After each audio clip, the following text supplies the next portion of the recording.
Live early. Oh, okay. All right. So Ecamm is telling me that I'm live, which means that in a moment I should be live on YouTube, and it's gonna be an interesting Friday night. We shall see what happens, man. We shall see what happens. But hold on. Let me deal with this. All right. Probably should mute that part. All right, we got that part muted. We good. But what's up, y'all? What's up? Hello, hello. I see we got some people out there. I appreciate y'all being here. I know this is kind of weird because I don't think I've ever done Friday Night Vibe on a Thursday night before, but yeah, I'm doing it on a Thursday night this week because tomorrow I'm gonna be disappearing. So I ain't gonna be live streaming on nobody's stream. I'll be disappearing in my own little world tomorrow night. So we gonna do this tonight. But tonight should be fun. I might be joined by a few people or a couple of people who might join me. That'll be cool. But yeah, tonight could be fun. Gonna hang out. I don't really have an agenda or whatever. I don't really have too many talking points for tonight. I'm just here to hang out. It's the last live stream of 2022 for me. So I wanted to hang out with you all. So we'll go ahead and we'll get this party started. Actually, I'm gonna give people a minute. I know I said 6 o'clock or whatever, or 7 o'clock Eastern. But yeah, if you're here tonight, if you're here on time, you are in for a treat. So before I get into this intro, I'm going to warn you right now. When you see me cock back to do the intro, you should not be eating or drinking anything. I'm just warning you, okay? I'm warning you. When you see the arm go back, when you see me cock back and bring it forward, don't be eating anything.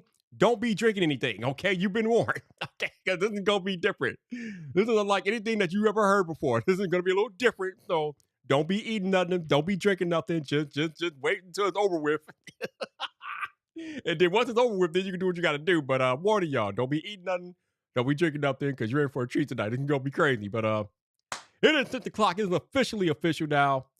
We got 16 people out there about to figure this out real quick. But all right, let's get into it.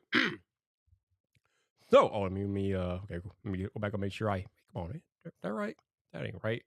Why did this thing do this? All right, whatever. It's so weird. Cool. But current time is 6 o'clock p.m. Central Standard Time. Right on the dot. So normally I would say that for those of y'all who are new here or don't know the procedure, that you might want to turn your volume down. Yes, you're allowed to breathe during the intro. Yes.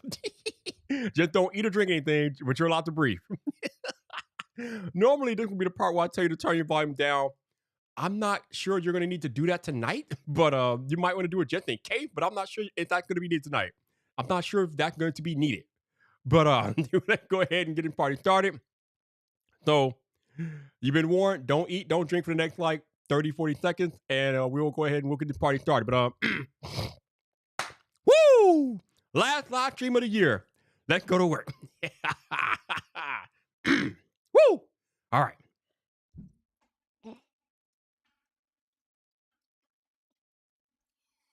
What's up, people? This your boy Piper, the man about tech, and we are.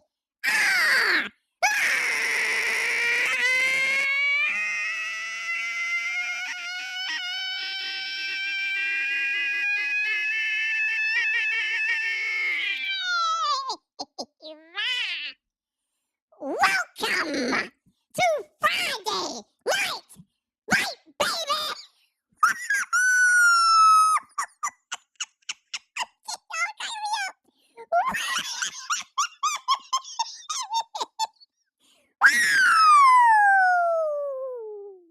Oh yeah! I told you, I warned you.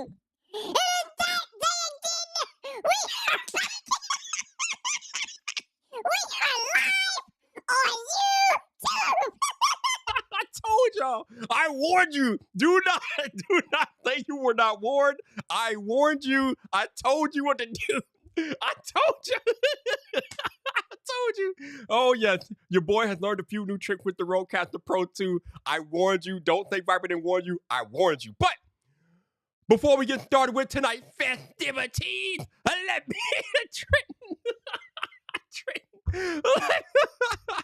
you know what? Let me see who I got in the chat tonight. Actually, you know what? Let me turn it back on for this because this might be funny for this. Let me turn it back on. So, First on the list, Jason C. What's up, bro? How you doing, man? Happy New Year to you too. Good to see you. We got Tubo. What's up, Tubo? How you doing? We got the Tech God up in here. What's up, Tech God? How you doing? We got CDF Man. Oh my God, I have not seen that man in a minute. What's up, CDF Man? How you doing? Lobo Gaming. What's up, Lobo? How you doing, baby? How you doing? We got my homie from the UK, Marvin Wallace. What's up, bro? How you doing? We got Cool Gamer out here. What's up, Cool Gamer? How you doing? My man, the Norwegian sensation, Elvin. What's up, bro? How you doing? We got my favorite troublemaker, Trent Tech up in the building. What's up, Trent? How you doing, baby? We got Jonathan Rash. What's up, Jonathan? How you doing? Who else we got my head of security, baby, What's up, Jeff? How you doing? We got Raymond Williams. What's up, Raymond? How you doing, baby? What's going on? What's up, bro? Let me keep going down here. Let me see. Do I get everybody? Pat, Tech is here. What's up, Pat? How you doing? What's going on, man? And Marcus Fan is in the building. What's up, Marcus? How you doing?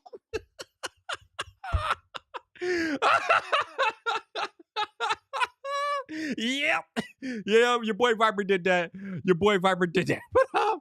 All right, let me send out some links real quick. Alan Arbor, what's up, Alan? How you doing, man? Good to see you, my dude. Good to see you in here. But I warned y'all, bro. I warned you. Don't say I didn't warn you. Yo, if I was on TikTok, that could go viral. Yo, that could go viral. I told y'all, bro.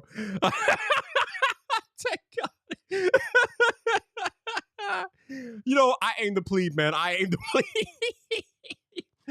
to plead, bro. I aim to plead. I'm glad you're enjoying it, man. I'm glad you are here for my buffoonery and shenanigans, yo.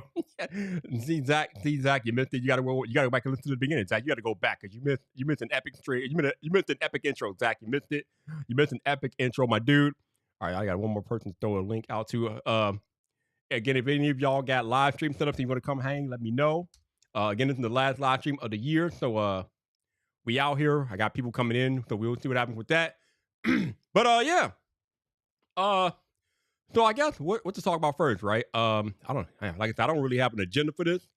But I think the first thing that I can address is something that I saw Trenton post about an hour or two ago on Twitter. Actually, let me see if I can bring it up here. We can all talk about it when I bring it up. It's about Apple having too many iPhones in the lineup, right? So apparently this has become a thing. People are talking about Apple having too many iPhones in the lineup. Let's see where we at. Where'd it go? Who posted that? Somebody posted that. Let me see. I think he did that. Where'd it go? Where'd it go?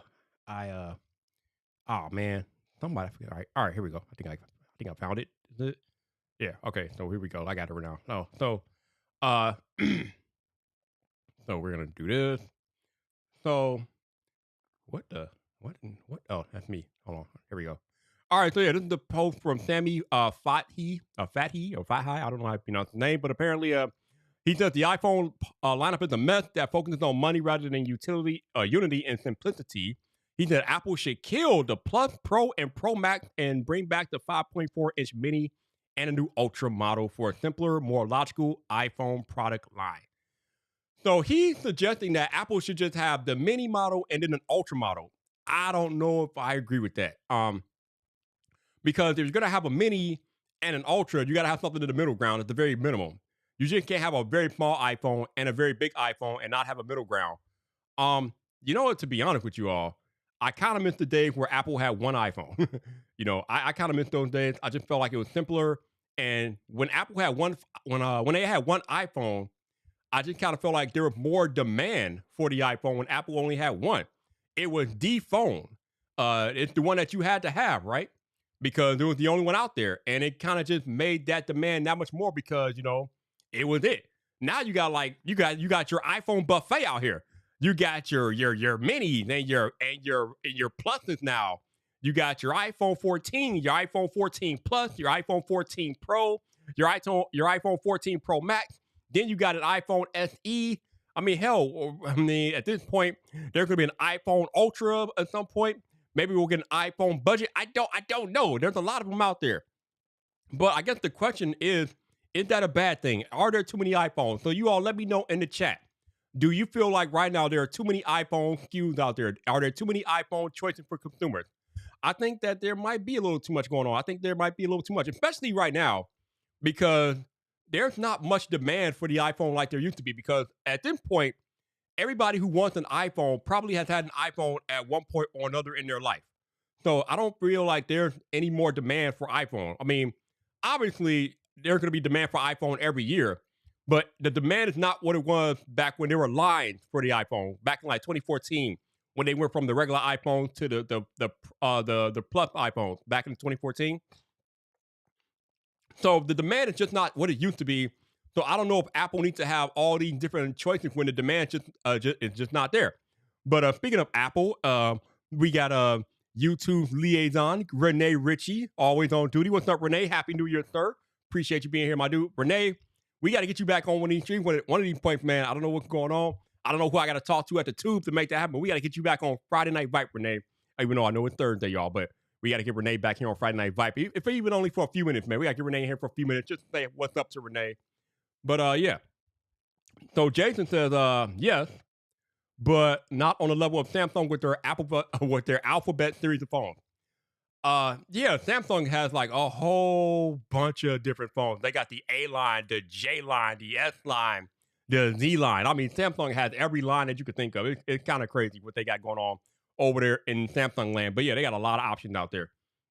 But they've been successful with it. Although I don't even know. I mean, they don't even sell that many of the most of those lines. I know they sell a lot of the J line and different things like that. But the S line, it does okay for Samsung, but not too much. I don't know. But yeah, Samsung has all the lines. Zach said he agreed. Why is this so little? What is going on, bro? What is happening here? Can we make that bigger? What is happening, bro? Why is it small? Oh my goodness. All right, craziness. But Zach said he agrees it could be confusing to consumers. My folks were confused when they went to the Apple Store back in October. That's when I got on the call, or that's when I got the call. Okay, yeah, yeah. Especially for people who aren't that tech savvy, that don't know what they're looking for. Yeah, it can be a little confusing having all these options. Although I don't know how much of that you get here in the U.S. just because the carrier, they're really going to push Apple or Samsung, and that's pretty much it. And they'll push probably the most profit margin gaining phone for them, so they can make the most money. So I don't know if there's that much confusion here in the U.S., but still, with the choices that we have out here, with the number of options, I mean, Lord have mercy, whoo, there's a lot going on. Let's see. We got a text for you says Apple had some people sleep outside for their phones. Did any of the mobile company have that effect? Sleeping outside? I don't know, man. I don't know if they have people sleeping outside. But I mean, obviously, iPhone's not it's not the only popular mobile phone out there. I know there's in certain parts of the world, Samsung have popular phones as well that people will stand in line for. And then you got Oppo doing their thing out there too. And then Xiaomi, Redmi, and all those other brands. I don't know if they have the brand popularity of Apple, but in other parts of the world, they are popular. So you got that stuff going on. Charles says the A line is the top seller, and it replaced the J line. Oh, okay. So they replaced the J line with the A line. Okay. See, there's too many options, man. There's too many options. I don't know. I can't keep up. But I did say that I was going to have a couple of folks join me on here, and one of them is here, and it has been a very, very long time since this man has been on the live stream, but we had to bring him back for the last live stream of 2022. I got to bring in my man, Tay Luther Tech. Back. What's up, Drew? Hey, thanks for having me. Good to see you again. Good to see you, man. Thank you for being here, man. How you been? Pretty good. It's going well. I'm having a happy holidays. I hope you can hear me okay. It didn't give me a chance to test anything. Do I sound all right? Yeah, you're loud and clear, man. Loud and clear. Cool. Yeah, sorry it's taken so long to get me back. No, man. Listen, man, I know you're busy. I'm not. Hey, you know me. I don't really stress on that stuff. Whenever you can come in, you can come in. But thank you, man. Absolutely. So what do you? Well, before you got here, I was talking about how there's this report out there that people are having a feeling that Apple has too many choices in their iPhone lineup. Do you think Apple has a little too many choices right now, given the demand's not what it used to be? Yeah, I would say that it feels like every lineup has like a couple, I call them decoys. They're like models that don't really like no one really recommends them. It's always like, oh, just ignore that one. Ignore that one MacBook, ignore that one iPad, ignore that one iPhone. I don't know if that's intentional, if like Apple's trying to make bad options because that makes other trims look like a better deal, but I definitely agree that it could be much simpler. That's for sure. So the as I was reading the tweet from Sam Oh, shoot. Fahy, I think he's from Mac Rumors, he was saying that Apple should have a mini Did I line lose you? and an ultra line. Can you hear me? What happened? Uh-oh. I'm still here. Can you guys hear me in the chat? Let me Where'd know you if you hear go? me in the chat. I think Drew's having some issues on his end. I'm not sure what's happening. Let me know if you guys can hear me. Or I know I saw That's YouTube. right. Oh, I heard myself. I don't know what Drew's doing over there.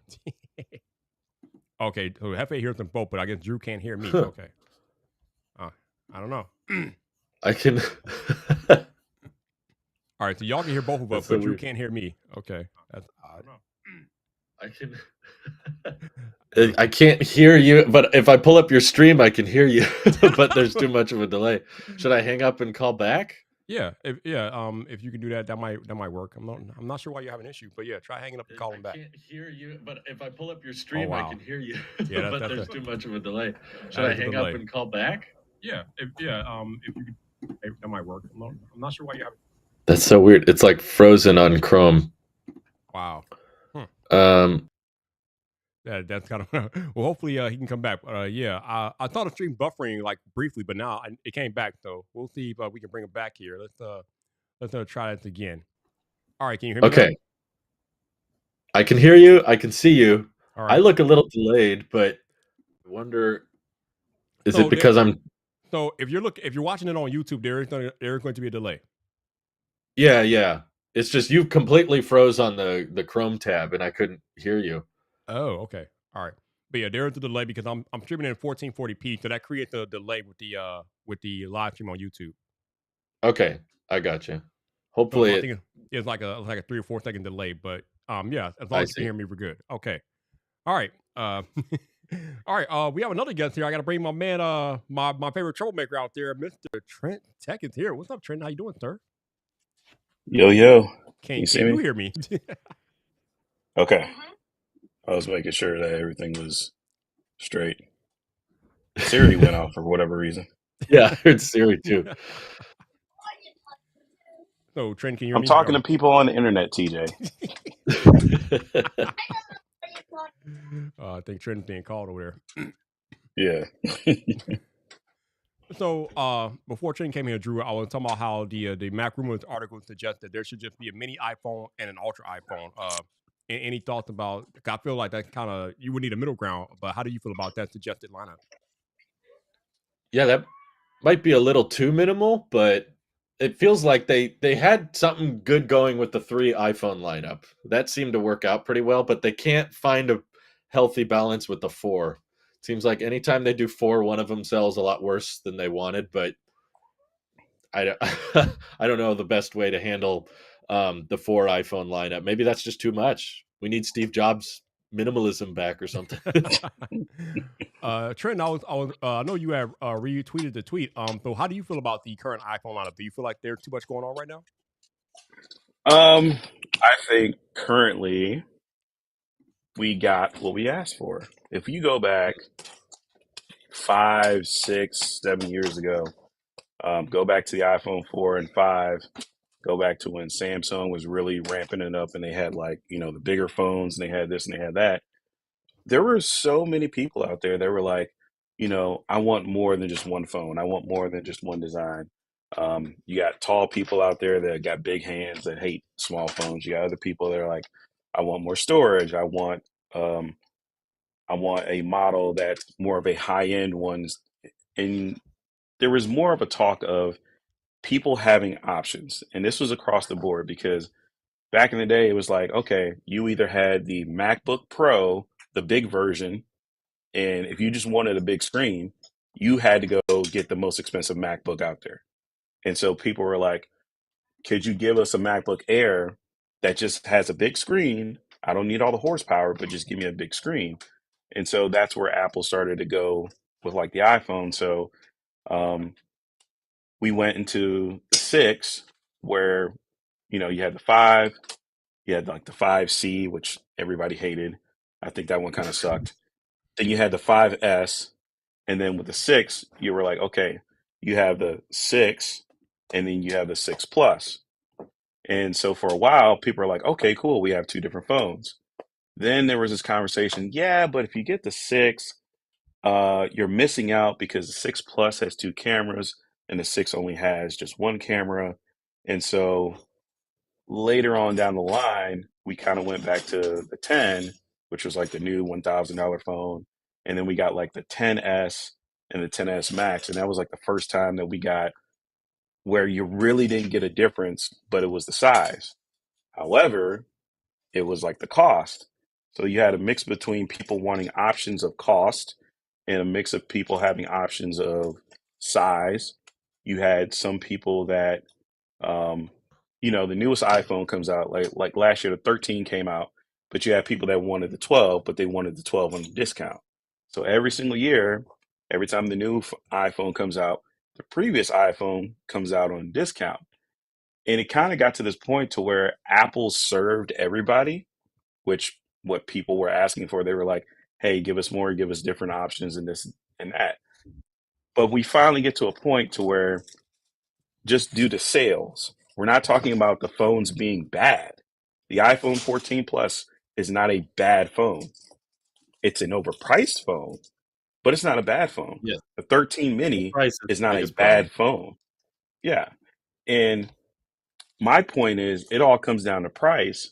But at the same time, Apple has given us so many options that we've never had before, ever in the history of Apple. Never had that many options. And now we're like, yeah, nah, Apple, we asked for all this, but we need you to scale it back. And I'm kind of not getting it, because there's a spot for every single customer.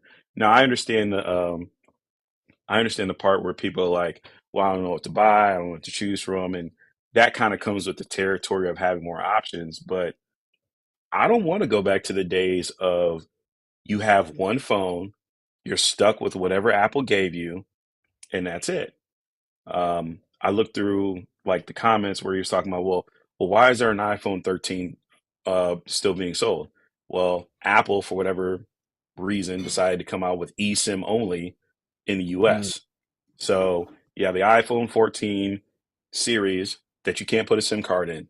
I need to put a SIM card in there. Other people need to put a SIM card in there. If you need a brand new phone, not talking about used, not talking about third party or anything like that. If you want a brand new phone, you have the 13, you get a SIM card slot. If you can't afford the 13, they still sell the 12, brand new, and you can get it for even cheaper. It's like $599. Then then there's this conversation about, oh, well, they're selling last year's chip. So what? Last year's chip is still beating like 98% of the market. And the funny thing about it is I'm not trying to talk bad about anybody. I'm just like looking at like how this turned out. So many people grew their channels and followings off of these multitude of options and things to cover and leaks and rumors and products and accessories and all this stuff. And then everybody's like, yeah, you know what?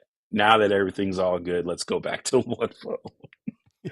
So I disagree. I don't, I'm just like, are we shooting ourselves in the foot here? Like, I want more options, because if they didn't go down this road, I don't think we would have gotten the options that we got right now. You can get a really cheap M1 MacBook Air. You can get a little step up M2 MacBook Air. Another step up, you can get a 14-inch MacBook Pro. Another step up, you can get a 16-inch MacBook Pro. It's no longer that duality of get something that barely works or get something that is over the top, but you got to choose between those two things. Yeah, I think it's interesting because one of the biggest criticisms that we've heard of Apple over the past few years, and at least since I've been a content creator, is Apple's too expensive. Apple's too expensive. Well, now that's not really the case anymore because you have so many options and you have so many opportunities to get into the Apple ecosystem, and you don't have to break the bank. So, yeah, I think it's one of those things where you're damned if you do if you're Apple, and damned if you don't. True. I don't know. But I think I was watching a front page tech video, and John was talking about how Apple is thinking about changing their plan for the 15 or whatever. I don't know, but I guess we'll see what happens when that comes later on next year. Drew, did I know you got a iPhone 14 Pro, but did you keep it or did you go back to your 13 Pro? But I know you were thinking about just sticking with your 13 Pro, right? Drew. Drew still can't hear me, I don't think. Or is he looking for his phone? Hello, Drew. Are you there? Okay. I think he's going to do it where I think he might listen to the stream on his phone and then respond. That could be interesting because that could be a helpful delay if he tries to do it like that. I don't know what's going on his end tonight. I'm not sure. What if he joins via his phone following the link? Maybe that might work. Yeah, I mean, it should. But so what do you think of my intro tonight, Trent? I told you, bro. I told you. Oh, I forgot to hit upload. That's what I gotta do. Wait a minute. So you made a meme already that fast? Oh my god! Wow. I mean, it's a low effort meme, but low effort meme. Whatever. low effort. So Elvin said my volume is a little lower. Are you sure? Because I know we had to. I had an issue with it before, but I have since up the gain, so it shouldn't be low anymore. All right, let's see if we can bring Drew back. Hey, Drew, you're back? Can you hear me now? I'm trying on the iPhone because I tried in Safari and in Chrome, and I get you for like a couple minutes and then it crashes. I don't know what's wrong. Interesting. Okay. Sorry. No, you're I'll good. blame T-Mobile. As long as you can hear me, we're good. So before you, I can hear you until 5 minutes goes by and then it crashes. So before you cut out, I was asking you because I know you had said something about you were going to get the 14 Pro to review, but you were going to hang on to your 13 Pro. So is that what you did ultimately? Yeah, you on the 13 Pro Max right now. No dynamic island here. You know what?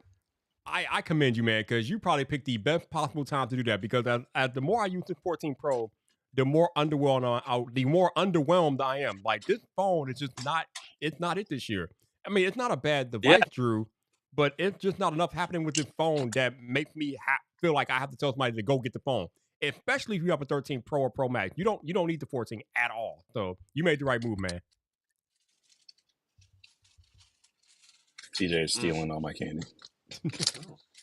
Just take the whole bag, dude. Oh, did I lose Drew again?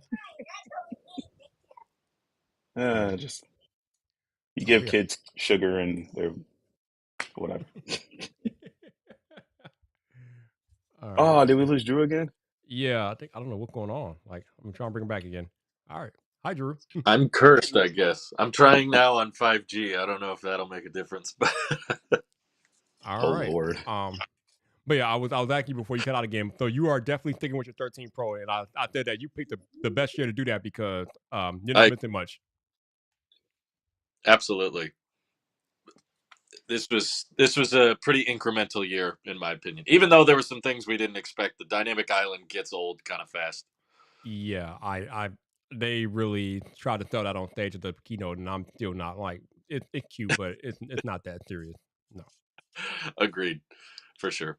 No, but have you had a chance to get your hands on any other devices besides the iPhone this year? I know in the past you brought Android, but I wondered if you did if you brought any or have you played any Android this year? I guess I haven't. It's been a break for me on Android, but I guess it's because nothing has really like jumped out as me as like drastically different from what I tried earlier. Like, what do you think is the best Android phone of this year? Well, I'm gonna think the person that we've all been thinking lately over the past month, and that is the Google Pixel 7 and 7 Pro are probably the best Android phones this year. They're the best phones this year, period, in my opinion, anyway. Oh, okay. I've been tempted by those. I love the design, and I'm mildly interested to see how they would do, but the ecosystem's really got me. Yeah, yeah, oh yeah. I mean, the Apple ecosystem is a hard thing to get out of, but the Pixel 7 and 7 Pro, those are excellent phones this year. I feel like Google finally put everything together because in the past they've always had like a glaring hardware issue or a glaring software issue, but this year Google put it together, and I think all of us in the tech community overwhelmingly agree that the Pixel 7 and 7 Pro are the best phones like overall this year. Not just Android, they're the best phones period this year. So yeah, if you have a chance to try one out, I would recommend you try one out. And they're not crazy expensive either. No, they're you pretty can get reasonable, huh? Yeah, the Pixel 7 is $599. Yeah. Wow. Yeah, they're a great value. Oh yeah. $599. And the camera's been disappointing me on the iPhone as of late. Really? Yeah, it's just the HDR stuff is typically too. It tries to brighten everything in an unnatural way. But I just started messing with, for the first time, the photographic styles. I never tweaked with those before, and I'm now trying the like higher contrast mode, and that looks a little bit better, but still nowhere near pixel quality. That's for sure. Right, right. Hey, did you get a chance to watch the Marquez the Smartphone Awards video, Drew? I haven't, but Oh, you hacking. Yeah, you should watch that. It's an interesting video as always. And yeah. Did you agree with choices, or did you think he made some bold calls? No, for the most part, I agree with most of the phones that most of the awards that he gave out. I agree with.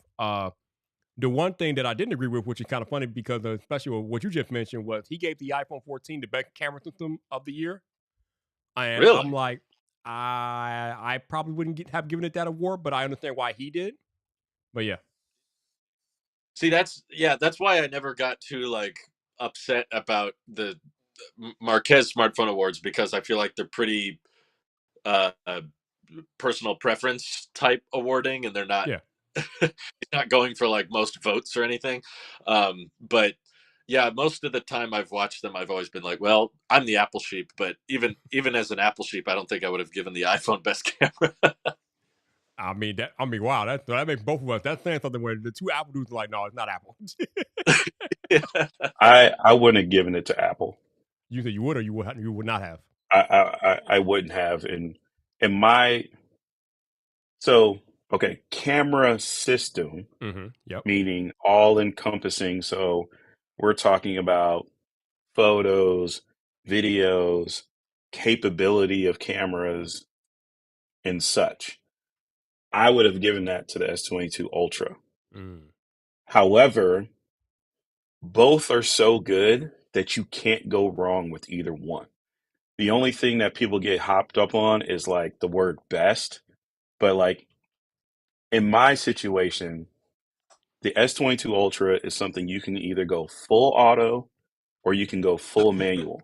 If you want to jump into all the controls and stuff, you can. If you don't, the auto, pretty much everything else is good enough.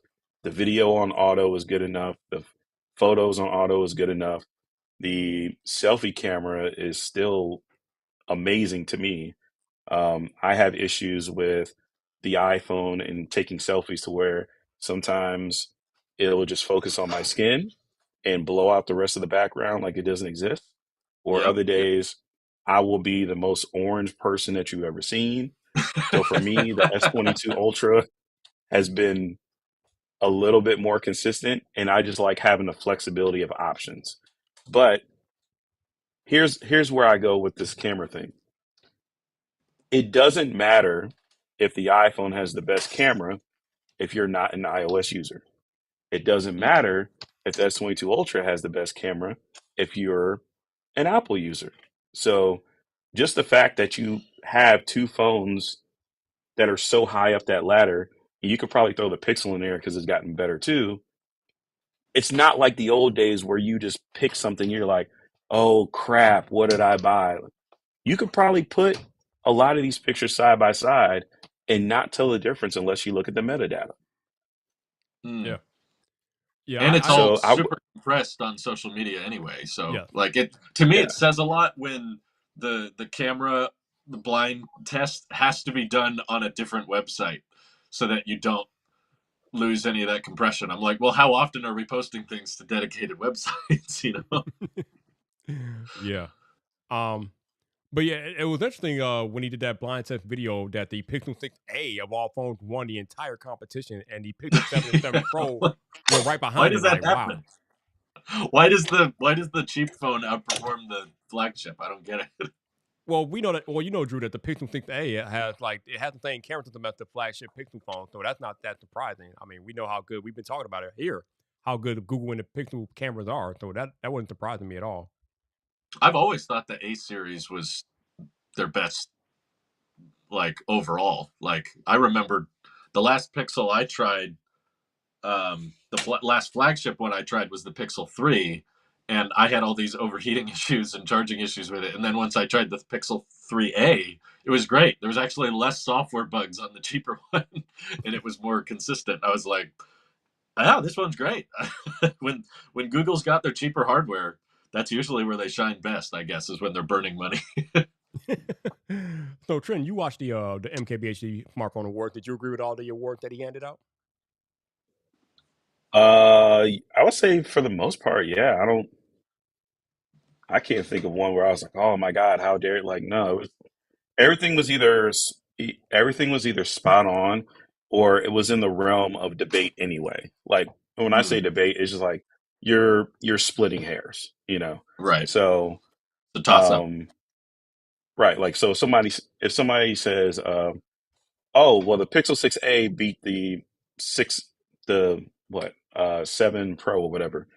I don't find that to be too damning. If anything, people should be happy that you can get really good photos at a really low price point because I remember the days where everyone was so mad that they had to spend $800, $900, $1,000 to get decent photos at best with some camera systems. And it's like now it's like, oh, well, this cheap phone gets really good photos. Man, that sucks that this beats the flagship. So what? Let They're just let getting let fired that from little phone be good at something. I mean, because Yeah. the more expensive phones you're getting, this is what everybody forgets. So 6A, best camera, okay. Still, if you pay more money for a flagship, you're getting a better screen, you're getting a better battery, you're usually getting faster charging, you're getting better materials, you're getting all this other stuff, but we get hung up on one singular thing and people start losing it, you know? That's true. For example, I said this on Twitter. I would give an edge to the iPhone in the fact that it has the easiest, simplest, most reliable um, time lapse feature. Like, I will put down every other phone and go grab my iPhone just for a time lapse, just because of how easy it is. Okay, set it up, hit the button, does a time lapse. I don't have to mess with it. Stop. It automatically processes it, upload. Now, if I want to do this on any of my other phones, I might have to do a couple more steps or jump through some hoops. But I'll I'll give that credit to Apple. I'm not going to be like, oh well, just some systems are better at certain things than others. Samsung has a burst mode where you can take 100 shots, and these are like decent shots. These aren't like terrible shots. You take like 100 shots in like 2 seconds. I can't do that on my iPhone. I can't do No. that on a $1,700 iPhone. And that's not to say that Samsung is better. That's just recognizing the different strengths that each system has. The fact that this Pixel, this $899 Pixel, can lap up every single iPhone when it comes to dictation, and Oh yeah. I can record a No voice question. memo and I can split apart like the sentences and all that stuff. It's amazing. I'm not crapping on the iPhone. I'm just like, hey, this is a really cool feature. Would I like to see it on Apple? Sure. Would I like them to fix Siri sometime before I die? Yes. But even then, I'm just I'm happy to be where I'm at. Okay. Me and Vipe, I think already crossed 40. I'm coming up on 40. So I remember the days where you had to go to a library to do anything with any sort of computer. And now we're walking around with these things in our pockets. Yeah, definitely. Like I just appreciate the technology at this point. Oh hell yeah! Like I was thinking about the other day about how I was able to lay in bed with my iPhone and pay all my bills right there, not having to go to anybody's service center or nothing like that. It's amazing not having to go anywhere, not having to leave my house to pay all my bills. I can do it from my phone. You can do that when I was growing up, so that's amazing. So True. definitely. So Drew, going back to you, I am like now that I'm where I'm at in my creative career, I am thinking about pulling a Drew next year. I am thinking about skipping the iPhone 15, depending on what Apple brings to the table. So I want to know from you, Drew, what does Apple need to bring to the table for you to buy the iPhone 15 and keep it? Well, I should say iPhone, the 15 Pro. So what do they have to do next year for you to buy it and keep it? I'm asking myself that every day. I can't figure it out yet. I mean, there's things I want them to do that I'm happy to talk about. I want Type-C. I want better battery life, better camera, better zoom, better everything. Sure. I want all those things. But to me, I think the smartphone in so many ways has like matured. It's kind of like reached kind of the peak of its ability, at least for me. Like I use it as a webcam now. I'm using it to record EV videos regularly and tech video, and I use it for B-roll, and I love the display and the battery life and everything. Anything I can think of that's been pitched for the 15 is all just incremental enhancement. It's all just a little bit better, and like to me, when it's all going to get compressed by YouTube anyway, or by T-Mobile, because I found out this call lasts if I'm on Mint Mobile, but not if I'm on T-Mobile. Bizarrely enough, that's how I fixed it. Don't ask me why, but that's the solution. So if everything is just incremental upgrades, to me that doesn't really justify the giant expense. But something I'm kind of curious about that we've been talking about more recently is like looking back at cheaper hardware or secondhand hardware and how affordable you can get a phone that's very capable, whether that's inside the Apple ecosystem or not. So I'm trying to kind of explore more that realm and see like, okay, the next time you are ready to upgrade, should you try to get the latest and greatest, or should you get last year's model and save yourself several $100s if it's not that different? So that's a good question. The one hypothetical I keep coming up with that I don't even know if this would really convince me, but it would be cool to see if like Apple, if they switch to Type-C and maybe even support Thunderbolt on the Ultra, you could have like an Apple version of Samsung DeX where you like dock it with a monitor and then it kind of powers, maybe not Mac OS, but Stage Manager just on a big screen with powered by an iPhone or something. I was like, maybe not that specifically would convince me to upgrade, but some kind of use case needs to change. Like you need to unlock something, be like, you couldn't do this on the iPhone before, but now you can. But yeah, I'm still struggling to figure out what would convince me, and I don't know. I really don't have a good answer. That's the closest I could think of is like, make my iPhone replace my Mac. That would be kind of cool. Yeah, I can't see Apple doing that. At least not anytime soon. That's just not that hasn't been their focus, so I can't see that. Probably not. Yeah. Yeah, I don't think so. How about you? Oh, what about I mean? Oh, what do they need to do for me? What do you need to justify an upgrade? Dude, it's so weird because I've gotten every new iPhone since the iPhone 4 because I couldn't get the iPhone to the 4 because I was on Verizon. Well, I'm on Verizon, so Verizon didn't get it to the 4. So I've had every iPhone since the 4. And like I said, going from the 13 to the 14, I have never been so underwhelmed by an iPhone as I am today. I'm just underwhelmed, man. So I don't know. I mean, I know it'll be nice that it has USB Type-C, but will that be enough for me to want to get the newer iPhone? Probably not. I mean, I've been fine without it, so I don't need it now, but it's nice. Other than that, I don't know what Apple can do. I think the one thing that they should try to do, but they haven't really put any effort into, is finding a way to utilize the screen real estate on their bigger iPhones. We have been doing this dance. Yeah, you've always been the split screen guy from the beginning. We have been doing this dance for 8 years, and I'm still wanting them to do something to utilize the screen real estate, and they won't do it. Basically, Tim Cook is like, if you want that, buy an iPad. That's what he's telling me. That's what he's saying. Like, come on, bro. Like, why are we making big iPhone, man? Just give us some of the iPad functionality on the iPhone Pro Max, please. Can we have that? I don't understand, but I don't know. And that's not even a hardware thing, right? That's just the software request. Right. But they'll probably restrict it to the new. You need 8 gigs of RAM to do split screen the Apple way. Cool. and that's fine. If they want to restrict it in that way, I am completely okay with that. But give me something. I'll play. Give me You're like, something. I'll play ball with that. Sure. I'll play ball. I'm fine with it. Give me something. But up until now, they've given us nothing. It's just I don't know, man. I'm sorry if Trent mentioned it earlier, but what iPhone are you rocking? I know it's not a 14 Pro. 13 Pro Max. Same. See, y'all Twinsies. see. Yep. So basically, I am the only idiot on stream tonight. Basically, thank you. Appreciate y'all. Well, okay. You're the only so one with money. Oh, don't you start this. Don't you start. for me, I need two things. I need USB-C and I need the SIM card slot to come back. Ooh. Ooh. Ooh. Oh, that's a really Bec- sad thought you just because made. There won't be a USB-C iPhone with the SIM tray, probably.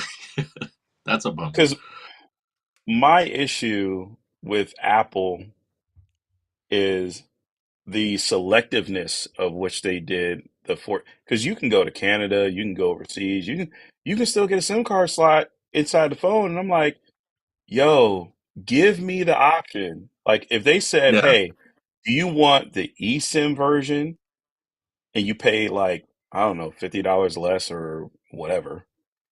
Like how like PlayStation did it where it was like, okay, if you don't get the disc, then you pay Right. less than one that comes Yeah. with the disc. I would have Mhm. paid to have the SIM card slot and Mm. give me an iPhone that has a SIM card slot and USB-C because 90% of the Apple ecosystem that I'm currently in, with the exception of these AirPods, charge via USB-C. The MacBook Right. that I'm on, USB-C. The iPad, well, I used to have, but I might get another one, USB-C. And the number one reason why I don't even attempt ProRes is because of the transfer speed. And the transfer speed is not going to increase over AirDrop. So at least give me USB-C Yeah. so I can Yeah. move these massive files in somewhat of a expedient manner because I recorded like a 15-minute test clip. And then Mhm. I was like, all right, transfer. Something happened with the phone where the transfer got interrupted and I had to start it over again. Mm. And that was like 30 minutes of my life that waiting on transfer. And then I tried it doing lightning and it's like, no, this is too slow. This is like, this is Killing not me. a $1,300 phone experience. Now, if you said, hey, this is the transfer speed on an SE, okay, I'm with you. You didn't pay that much money. They can only put so much in there. But once you go over $1,000, like, No no, excuse at that point. yeah, I need that. I need better, transfer speed because of what I'm paying and because of like, imagine that you have these MacBook Pros now, 16-inch MacBook Pro. You can edit 8K RAW with no problem whatsoever. You can do all this stuff. The iPad can shoot ProRes in this crazy format, high bit rates. The iPhone can shoot ProRes, but the iPhone, the one that comes with stainless steel, world-class cameras, detail orientated, and everything else that they say at these events. Okay, you can use this camera to film a movie, but it's going to take you forever and a day to get the footage off of there. That just seems very, very not cool for that price point. So yeah, It's a give me huge oversight. USB-C. Yeah, give me USB-C and give me a SIM card tray because there was nothing wrong with the SIM card tray. Removing the SIM card tray does not improve the overall integrity. It doesn't even improve the IP rating. If they said, "Hey, we removed the SIM card tray and we were able to get to IP 69, 70, whichever IP rating is supposed to be better than 68," cool. But there was no inherent benefit besides the point of if you lose your phone, someone can't take the SIM and get the data off the SIM. Like that was the only benefit that I've ever heard someone bring up. So like if someone steals your phone, you can just pull the SIM number off of there onto another phone like that. But even then, that's just so minor. So I know I'm probably in a niche category, but I have phones that I have to switch in between My mom, I she's in don't that think it's that category niche, to be because she honest. travels. Yeah, What I happened? think I think I kind of agree with you. I don't know if it's that niche, man. A lot of Yeah, people I'm just need saying for that people who travel transfer. though. Oh yeah, that too. But like, I talked to so many people who upgraded to the 14 Pro that were so annoyed with the whole SIM transfer thing. Like, the problem with like when Apple ditched the headphone jack, that annoyed people too. But they had like an Apple first party solution with AirPods. It's expensive, but it's an option of like it's so easy. You just take it out and connect. But when Apple ditched the physical SIM, they didn't really have. They're not a carrier. That was all pushing the responsibility on these carriers that don't always know what they're doing and made the whole transfer process pretty frustrating. So I don't think the complaints are that niche at all. Yeah, there was a lot of people that were pretty upset on Twitter when it was announced that the iPhone would not have a SIM tray. They were not happy.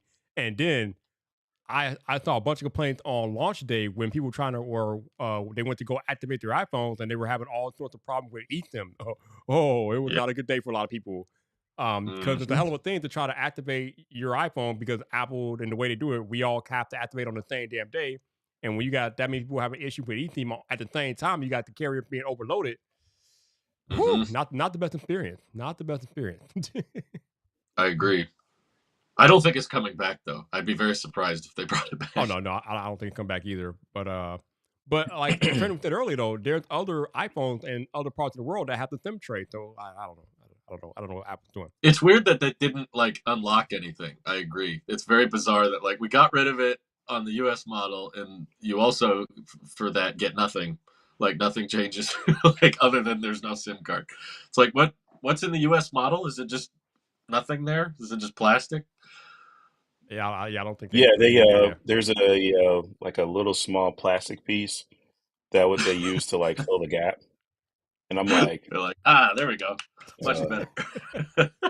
Oh I my mean, god. even I would go as far as to say that let's say next year only because I expected this year on the Pro models or on the Ultra, you have a SIM card tray because at that point, at that amount of money, then you can say people know what they're buying. Okay, you can say someone goes in, they walk into a store, they buy an iPhone for $500, they just want iMessage, they don't care about anything else. Cool with that argument.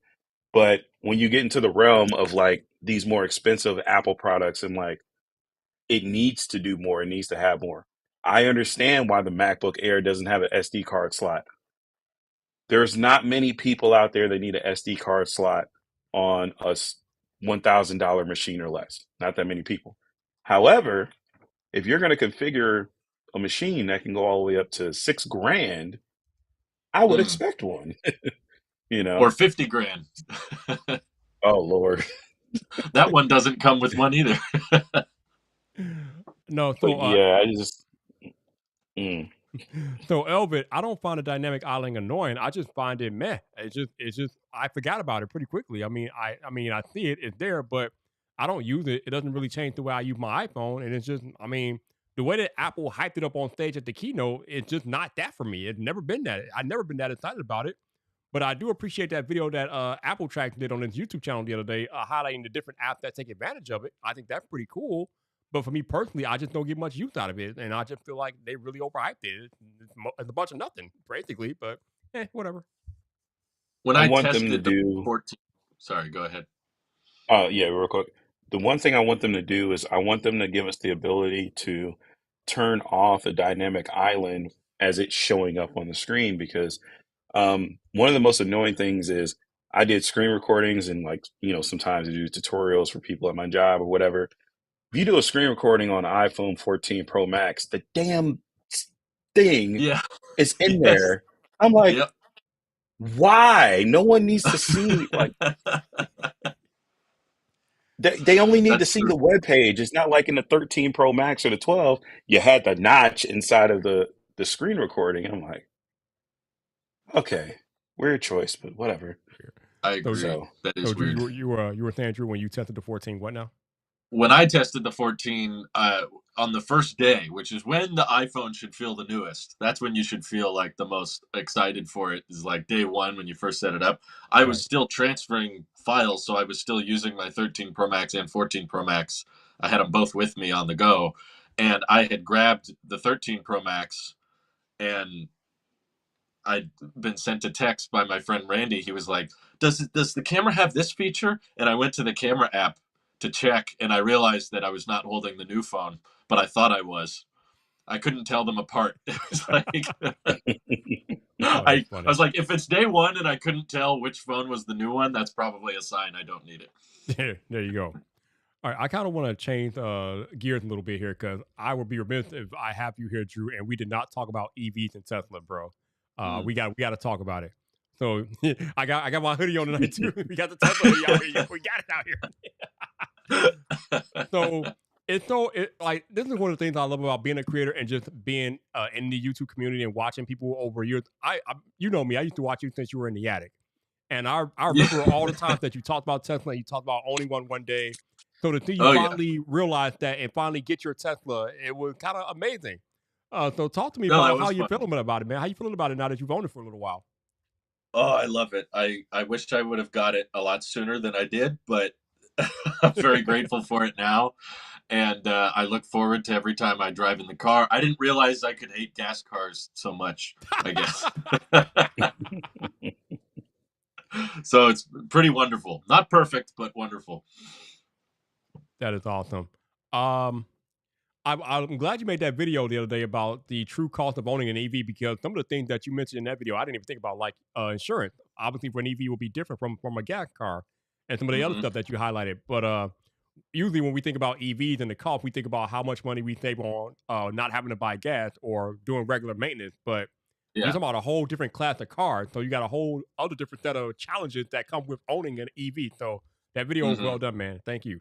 Thank you. Thank you. Yeah, that was something I wanted people to make for me back, like, because I was like prepping to buy an EV for probably a good 2, 3 years.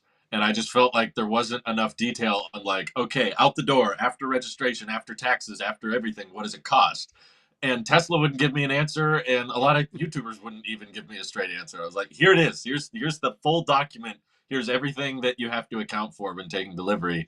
And now that I've had it for a few months, I'm like, I want to extrapolate out this data. Like, how much am I actually saving? And how much has other things gone up, even though gas has gone down? It's like, great, you save all this money by not paying for gas. Now you can afford more expensive insurance and registration. Cool. So I'm curious. Obviously, you've been highlighting the positives of the EV, but I'm pretty sure everything is not peaches and roses. So what is like some of the some of the more disappointing things that you found out since owning the Tesla?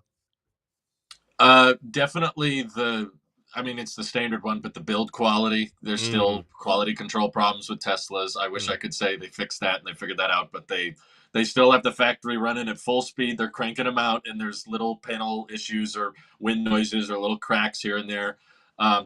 They're not super distracting, but when you're paying that kind of money for a car, you don't expect those kinds of little right. problems. And unfortunately, from the videos I've watched of lots of different EV deliveries, I don't really care about gas car deliveries, but I watch a lot of different brands coverage, and it seems like it's not exclusively a Tesla problem, although it definitely tends to be more common with Teslas than most. But I still see quality control issues basically with all new cars.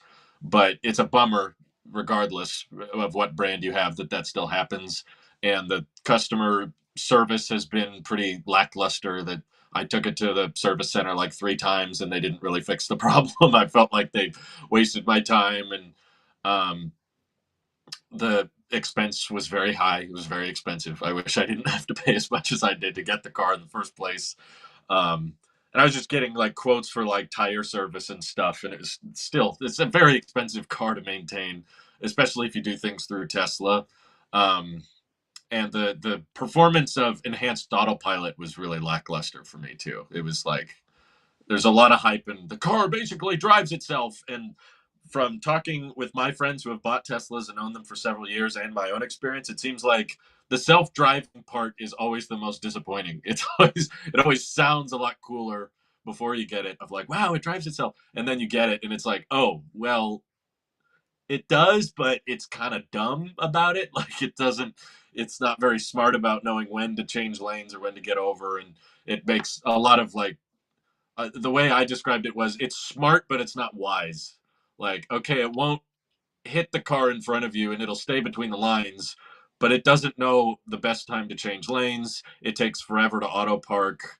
And the summon feature, it's a cool party trick, but it's really slow and it makes a lot of dumb decisions. So that's definitely been a big disappointment. Is like, well, I thought this would make road tripping like a more chill experience because the car just does all the work.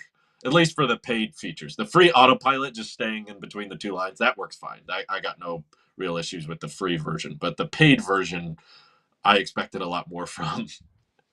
That was lackluster. It's so funny because Marquez Brownlee, one of the most chill dudes I've ever seen, met, talked to in his videos. But when he did that FSD video, the full self driving video of him driving, letting his Tesla drive around, that is the most stressed I've ever seen that man. And I would have been stressed too. I would have been stressed too. I'm like, man, what the hell? It is, yeah. I can say from experience, it is a very stressful experience. Like it's not supposed to be that stressful. The car is really supposed to just handle business, but you don't know what the car is gonna do because the car doesn't have that human nuance. So you can't relax. You're supposed to be able to relax, but you cannot relax. Not at all. No, you can't. And I think that's been a big misunderstanding / like if I was in charge of Tesla for a day, that would be the one thing I would change. Is I'd be like, you need to change your narrative around this full self-driving stuff. Like you can pursue it and you can try to make it better and try to improve the software. That's all great, but stop acting like robo taxis are around the corner or it's really close to being able to drive. It's not. It's really not. Like I have no faith that car is ready for no steering wheel or pedals. It's just, it feels like a complete fantasy. And every year they're like, oh, it'll be next year. And then, oh, it'll be next. It's been that for 7 years now. 7 years of next year. And I'm like, guys, just shut up. Don't say that anymore. It's ridiculous. That's too funny. They need to program. Oh, sorry. No, I was going to you. So what's up? No, I'm saying what they really need to program into those cars for the self-driving is some sort of either anticipation or they need to have like it just follow a defensive driver and record all of their actions around over and over. Because the main safety issue I see with those things is the anticipation. So one thing that drives me absolutely insane, because I've seen so many accidents happen because of this, is speed limit on the freeway is 60 miles an hour. The current flow of traffic is 75 miles an hour. The computer says, well, the speed limit's 60, so I should be able to get onto the freeway and merge into traffic doing 60 and not get hit. But that's not always the case. Right. And then there's this thing where it's judging, like, okay, if me and you are driving, if you're getting onto the on-ramp and there's a semi coming, you know to either speed up to get out the way or to slow down and let it pass. The Tesla AI hasn't exactly figured out the difference in danger level between a Prius and an 18-wheeler truck full of, gas or whatever. Yeah, right. I've been I was driving, and you can kind of tell when somebody has like the autopilot on or whatever, right? I was driving, this dude's getting on the freeway. I'm looking at my speedometer, we're at 45. And we're like halfway up the ramp. And I'm just looking ahead and I'm just saying, shoom, shoom, shoom, shoom. I'm like, See, here's the problem. My issue is that they're probably going to make it on the freeway and someone's going to, maybe let them on, but I'm stuck behind them. So then I have to slow down and everyone else has to slow down behind me. So I'm about to either have to go around them like some crazy person and everybody's like, oh, what's wrong with that dude? Or I'm about to slow down to a stop on an entrance ramp where everybody else is already expecting to be going. And then now, since I'm up the ramp, I don't have this space to accelerate anymore because, yeah, your Tesla can go from 0 to 60 in 2 seconds. My car can go from 0 to 60 in maybe 6.5. if I Yeah. had the same, distance. So it definitely, like, I saw that stuff with Marquez and other people, and I'm just like, nah. If you're on a straightaway and it's like putting on cruise control, yes. Full decision making, no. And I have questions like as far as if you're driving and autopilot's on, and let's say autopilot decides to accelerate you into someone else's car. It thought that you were clear. It made a mistake and misjudged. You tap somebody's car. I'm not talking about destroying it. You just tap somebody else's car. You get into a fender bender. How does that work with insurance? Do you tell your It's all insurance on you company, still. Yeah, they don't yeah, take like any liability. I had autopilot on, but the car took off, and before I could put the brake, I was already into someone's bumper. So it's that whole figuring that part out that I need answers on. I don't know what the answer is, but that's just life. Yeah. So, So it's not something True. I'm ready to rely on yet. yeah, Mhm. Paris in the chat. Paris has a Tesla too, and he said he tested the full self driving for a month, and he's not ready to be trusted. I like I said, when I saw Marquez like dressing like that, bruh, I like if Marquez is dressing, you know it ain't right. It ain't right. I've never seen Marquez dressing. He was dressing, yo. Hey, the vein was popping out his forehead in that video. He was dressing. So yeah, He had all that equipment in there That's too. true. yeah, he was dressing. So if he's dressing, then it's not a safe ride at all. I'm curious because Drew, obviously, again, you own a Tesla. Are you close to a Tesla service center, or do you have one near you? It's like 45 minutes. Not Okay, super close, but reasonable. because I think that's one of the other big things with Tesla that they don't. I know a lot of people say that they don't have service centers nearby. So I Mm. know sometimes they might have to come out to your house or something if when they have that type of service in the area or whatnot. But They've told me that they can come to my house and then I'll schedule the appointment. And then, like, the day before, they go, actually, we can't. You need to come in. That was the third time. I was like, Mm. well, what is the point? Like, it's super annoying. So there's downsides for sure, but overall, don't regret getting it. That's for sure. I hated my gas car much more.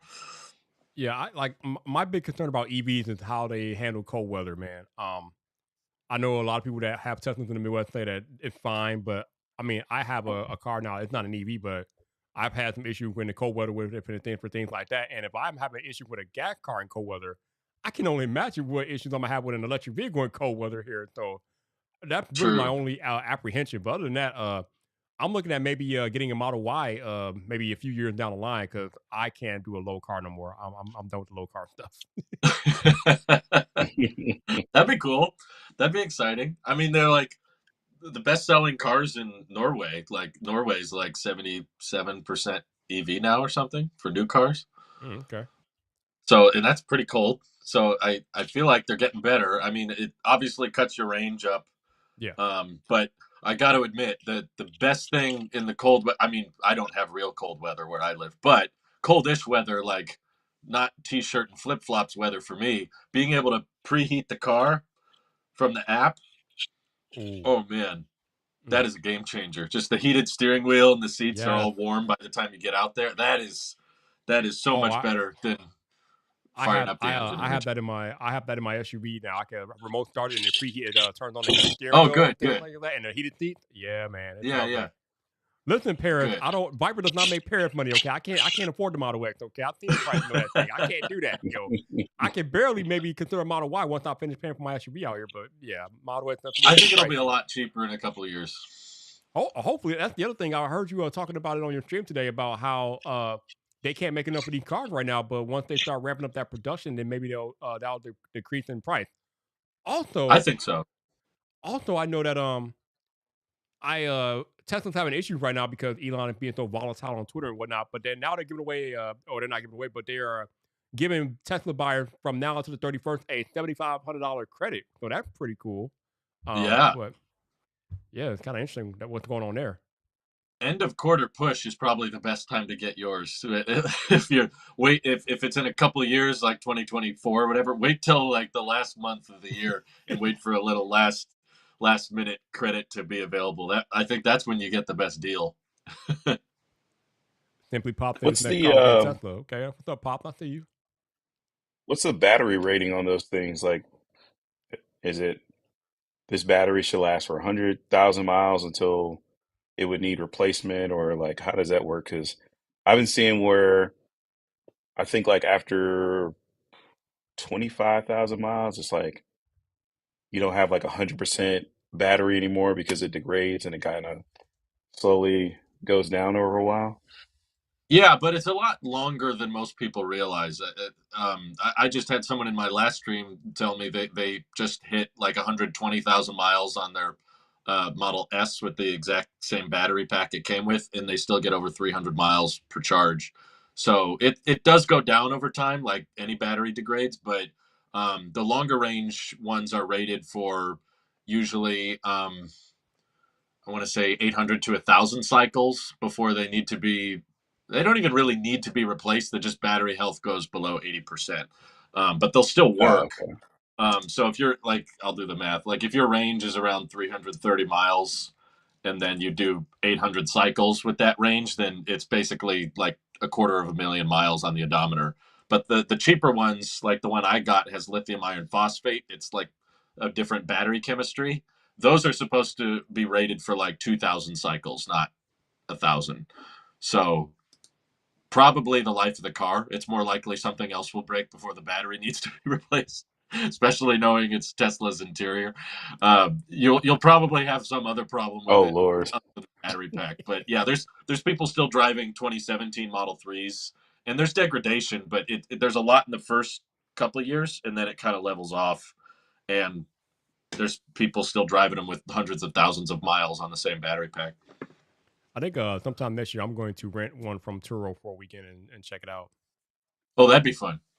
Yeah, yeah. It's dangerous though. Once you get in them and start driving them, you'll rearrange things. I remember you saying that all those years ago when you first got your first drive. You said that same thing. I was interested in them, but not that interested. And then I sat in one and drove one, and I was like, "Oh crap! I want this now, please." But yeah, that was a long wait. So when you get your next car, Drew, are you gonna stick with the Model 3 or are you gonna bump up to maybe a Model Y or Model S or what are you thinking about? I don't know if I'll have a job by then, so I don't think those kinds of plans. I really like the Model 3. I like the size of it's good. We don't really fill up the cargo space. We don't usually have that much stuff. I'm actually really interested in a new startup company.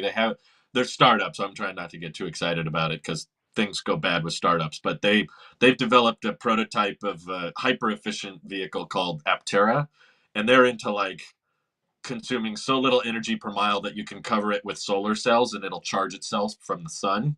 So I'm really crossing my fingers that they can make that work because that's cheaper than a Tesla, but can go further. They get like crazy range with those. So they're funding dependent, but they have really promising tech and prototypes. And I've talked to the people that work there, and it's a really active, really engaged community. So if I were to get another EV, it would probably be an Aptera, but I don't have at this point, I don't have any desire for a Model Y or I mean, I have desires, but I have no budget for a Model Y or S. Dream car would be a Model X, I guess, but Oh, okay. that's I think I would rather buy another house before I buy that. That's crazy. So you know, they're curious how the battery recycling versus gasoline engine pollution affect the environment over time. That's actually a good question. Yeah. Yeah, it's quite beneficial, especially because of companies like Redwood Materials, which is founded by JB Straubel, who's one of the original founders of Tesla. They can recycle a very large percentage of old battery packs, and there's not that many yet because most of the EVs that have been made are still working, and the battery doesn't need to be replaced. But the ones they have gotten, they say they can recycle like 95% of the materials, whereas gasoline, you mine the oil, you transport the oil, you refine the oil. All of these steps require a bunch of emissions, and then you transport the gasoline to the gas pump, and then you pump the gasoline into the car, and then it burns, and you never get that back. It's just CO2. Whereas the batteries are used up, and then once you're done, they can be put into energy storage and power walls or in mega packs, or they can be broken down into new raw materials, and that's kind of like just heavily mineral rich ore, opposed to mining it out of the ground. You can mine it out of old EV batteries and get most of it back. Interesting. Hey, Drew, has Louis gotten more comfortable driving the Tesla yet? Oh yeah. No, she tends to prefer if I'm driving, but she's a much better driver than I am, so I like when she drives. But, I know she was kind of nervous when you forgot first at it. yeah, she was nervous, but every time, occasionally when she drives herself with it somewhere, she always has some story. She's like, I had a really good time. There was this stoplight and I floored it at the light. And I'm like, really? I don't think of her as the speedster, but she said she had a lot of fun and she likes autopilot. But then she'll talk about how it did some stupid thing, and yeah, I want to do a video with her, like, opinions on it long term. I think that'd be fun. Yeah, you should definitely do that. I would love to watch that. That'd be pretty cool. All right, Trent. So it's good. 2023. We're 2 days away from 2023. Trent. I think I think I might ask you this before, but I can't remember. So I'll ask you again. What are you looking forward to in 2023 tech wise? Like, what do you got your eyes on? Nothing really. Damn.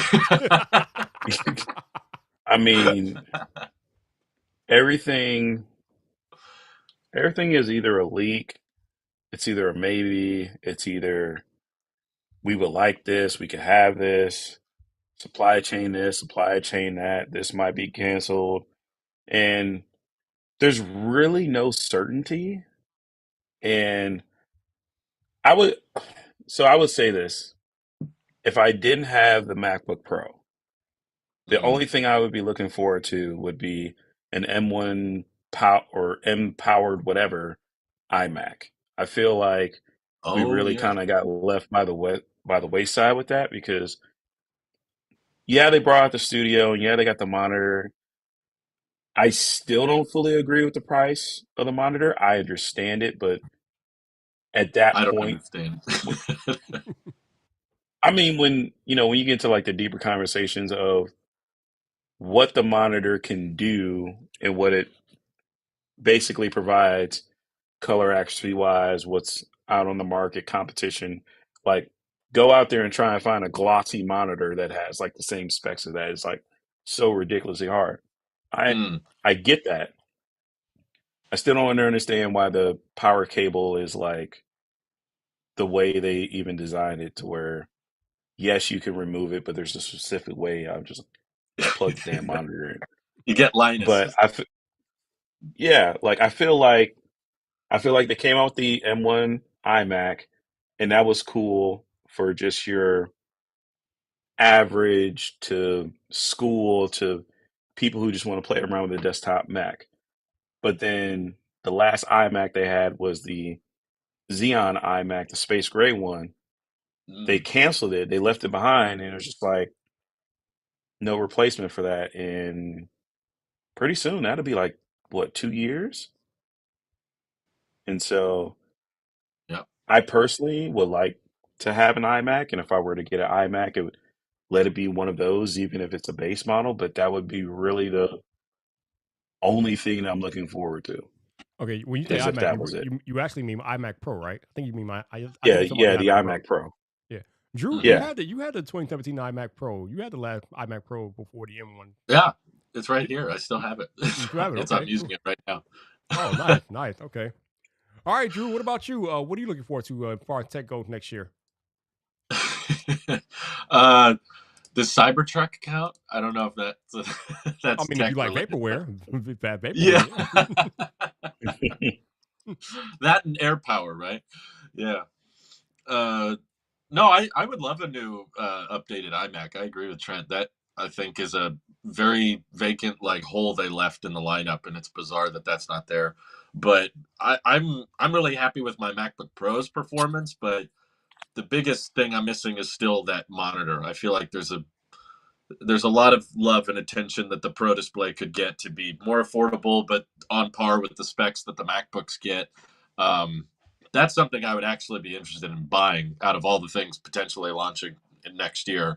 new iPhone, and what's Apple thinking with iPads? It's hard to tell. Oh, Lord. I don't know what they're going to do with that. But in terms of like what's something that could come out that I would consider picking up, definitely an updated Pro Display, hopefully with ProMotion, just so we can have some consistency between MacBook display to external display. But also a 15-inch MacBook Air might be kind of cool. I'm curious how they do a bigger laptop that's not a Pro, because people have been asking for that for so many years and we still don't really have it. But yeah, I think Mac Pro will be fun too, even though I'm not interested in buying one. I'm surprised we didn't get the Mac Pro this year. So hopefully next year for sure. Yeah, I remember when Apple first started making the transition, they said that the whole transition will be done in 2 years, but I think they're a little bit behind now. So hopefully they can get caught up with that. Must be all that Elon and Tim talking. They're like, right? we should take longer to release things. Oh, I got one for you. What you got? Because I think I mentioned this before. Because I have a Google Home and I have the Echo Studio. So we got, we got the Echo, no, the Show. Echo 8 Show or whatever. The Echo Show, yeah. So we have that one in the living room. The Google Home is mine because I'm the one that really uses it the most. However, I wish we could kind of go beyond the HomePod and have some sort of like smart display Apple box triangle or whatever to where it's not directly an iPad, because I don't want to pay that much money. Something that's somewhere between, I would say, $199 and like $249 on the expensive end, and let this be something that I can purchase and I can send to mom, dad, grandma, aunt, uncle, whoever doesn't understand iOS, who doesn't even want to buy an iPhone, but they want to communicate via FaceTime, iMessage, or whatever, and not have to have some link sent to them that's like a one-time use only thing. That's And a great idea. Sure, Apple can, limit it, like I said, you're not making a full iPad, but it's a communication device. So if I want to say, Apple hey, doesn't make yada full yada, yeah, like hey, yada yada, call mom on FaceTime or whatever, and it rings her little box, and she can go over there. Oh, hey, see the kids and all that stuff. However, if she wants to do Apple Music, if she wants to do Apple Fitness, if she wants to do all this other stuff that involves a screen, watching movies, whatever, Apple can roll that subscription into that. And then it's just not, because the thing I hate the most about the speaker is it's only audio, and it's only to a MacBook, it's only to an iPhone, and it's audio. Yeah, sure, you can ask what the weather is or whatever, but yeah, adding a screen, I believe, would make more of a value. So then you could say, yeah, you have like a little HomePod Mini, which is like what, $70, $90, something like that. And then you go a step further. Yeah, you go a step further, and it's like you have this screen now, and you don't have to dip your toe fully in there, but you can still have an Apple ID. Apple always likes customers and ways to serve people subscriptions anyway. And then it adds on to the Apple Home, which I believe is kind of lacking because you got to go through Belkin and all this other, stuff. But Apple really doesn't have that. Yeah. Yeah, I've been That's a talking great about this. point. Yeah, I've been talking about this for a couple of years now. We definitely need a HomePod with a display. That would be amazing. That would be great. And like you said, Trent, it doesn't need to be uberly expensive either. Just give it some basic functionality, Apple Music, maybe allow some apps like YouTube or something on it, and we could do obviously we'll have Siri on it, and yeah, we can just do different things like that. But yeah, I don't know why this hasn't been a thing yet, but they need to make this a thing. Yeah, to me, I mean, even if you took, because you know how we got rid of the iPod Touch, take all of these iPod Touches that you were going to get rid of, rip all the screens off of those, and put it into a box. Put it into a box. That's It would Same funny. make a lot. chip, A8, A11, whichever one. Hmm. So speaking of screens and everything, Drew, I think it was last year or the year before last, there was a rumor that there could potentially be a 16-inch iPad. I don't know if this is ever going to be it. I know me and Trenton both have thoughts about this, Drew, but what are your thoughts about a potential 16-inch iPad? Wrong problem you're trying to solve, Apple. If that's true, that's not. I mean, we might get there one day, but as long as iPad OS is the way it is, that's not Thank the way to you! go about Thank it. you! Yes! Yeah. Say it again for the people I in the think back! Say almost that again for I've the never people seen in the the tech back! I've never seen the tech community get so united on something.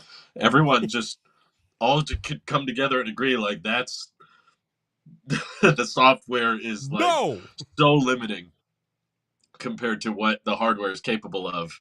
Drives me absolutely nuts. We disagree on the methods. Like I'm the crazy guy that wants dual boot Mac OS. I think that would solve the most amount of problems. Other people don't like that idea, but like if your logic is we just need to make iPad OS better, it's guys, it's been 12 years. There's no calculator.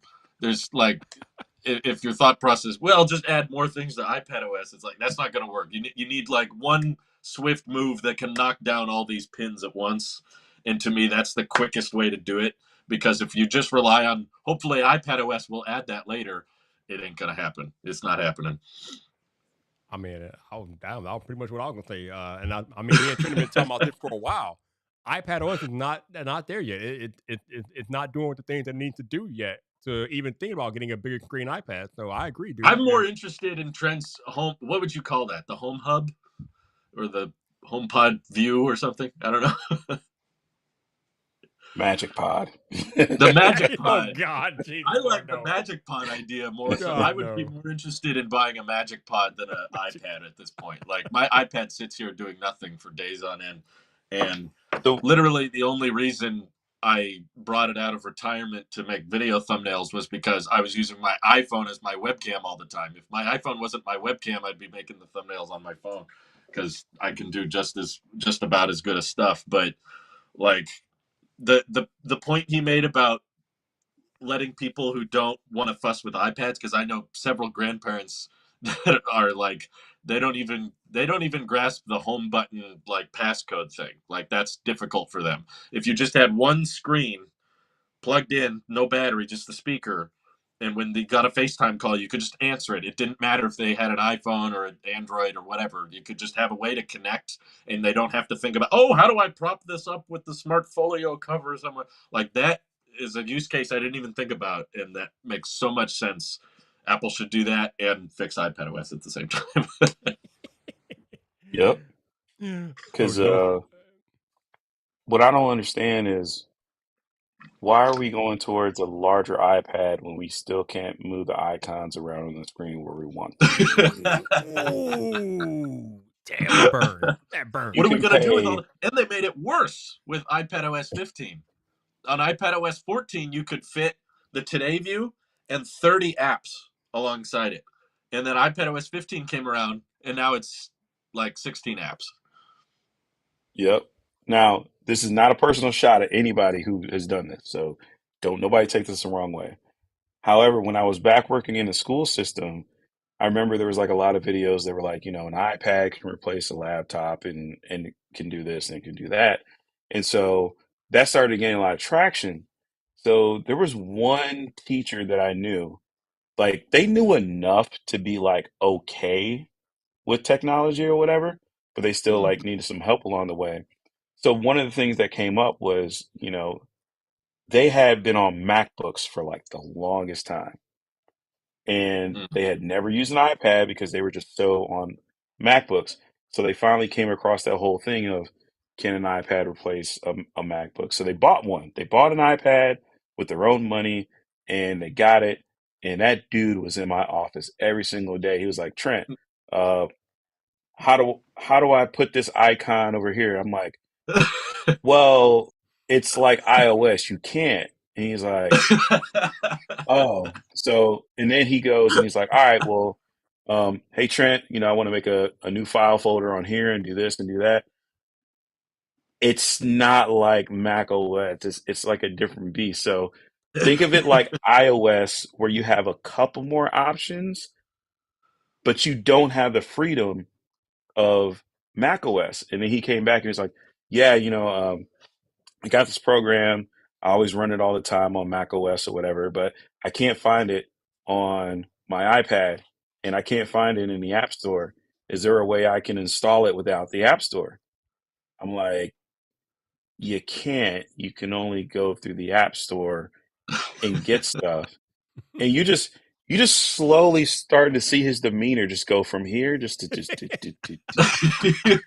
because he had this thing where like people were promoting it where it's like, hey, replace your computer, replace your laptop. This is like the new way to do stuff. But then you give people this thing that's just so locked down. And for people who actually use computers, I'm not saying people who just stream stuff and mess around on social media. I'm talking about for actual people who use stuff.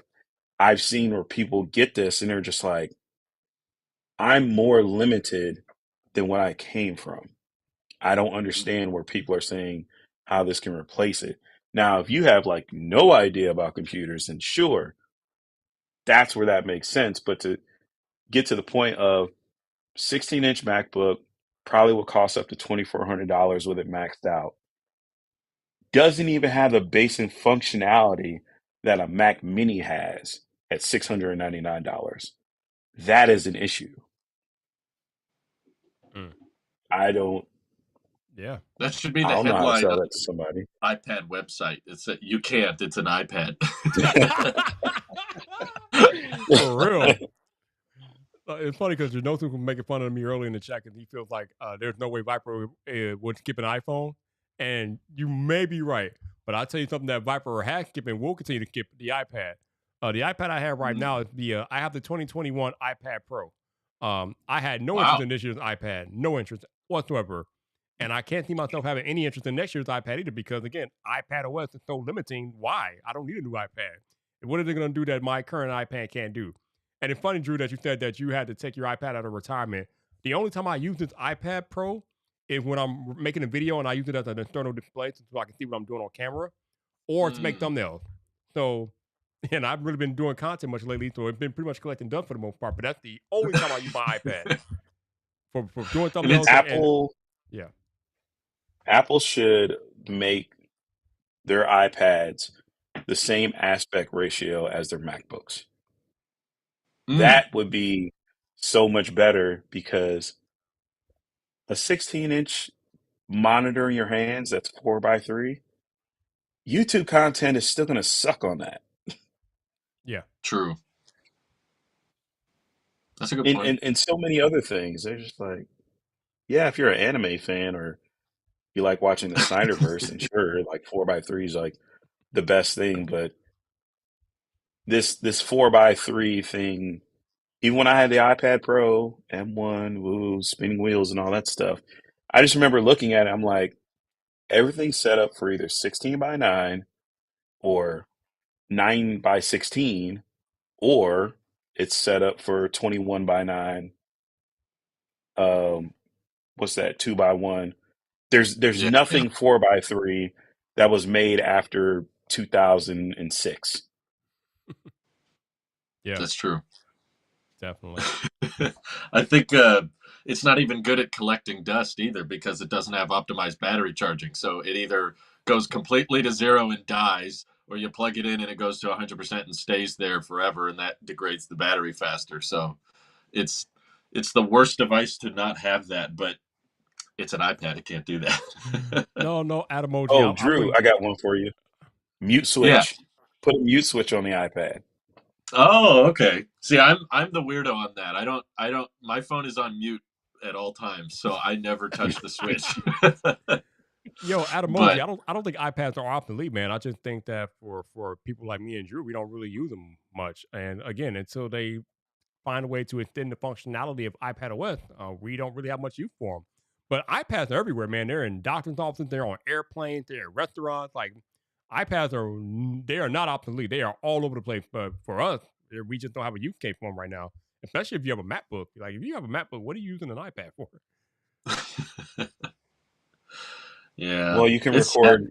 record ProRes now. There's that. Mm. Through a third-party app. Yeah. They couldn't even be bothered to put that on the first-party app.